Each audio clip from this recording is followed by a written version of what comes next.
A group of volunteers traveled halfway around the world to restore a failing orchard. As they worked, they saw the trees grow in health and returned home with renewed spirit. They told many stories of their success and began gathering volunteers for the following year. But they did not see what became of the trees once they were gone. Some of the trees that were watered by hand during their time and looked so strong had no source of continued water after they left, so the fruit never grew. Some of the trees had low branches trimmed. The higher branches could not be reached by the local workers who were given no ladders of their own, so the fruit grew, but withered and died on the tree.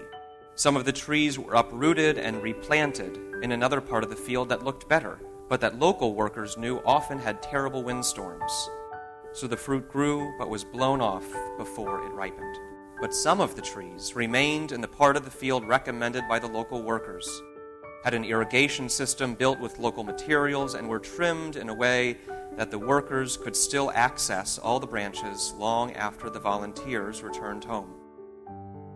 These trees bore fruit 100-fold, and the community had more to eat than ever before.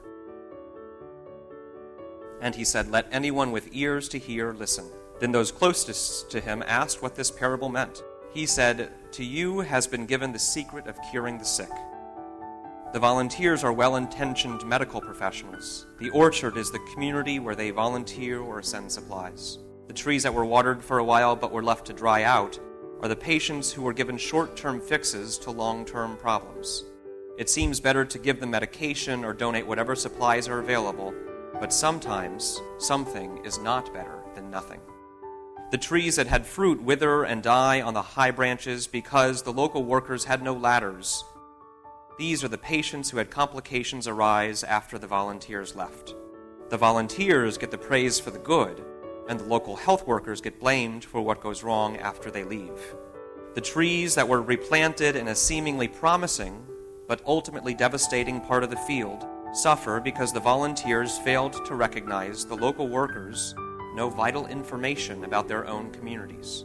Good intentions are not enough when people's lives are at stake. But as for the trees that remained in place, were irrigated properly, and could be tended by local workers, these are the patients whose health improved and remained strong for years to come. The volunteers used their expertise to do great work, but they respected the unique knowledge of local workers. They donated supplies that were useful. They provided care with the long term in mind, and they built capacity by ensuring local health workers were strengthened and not undermined by their work.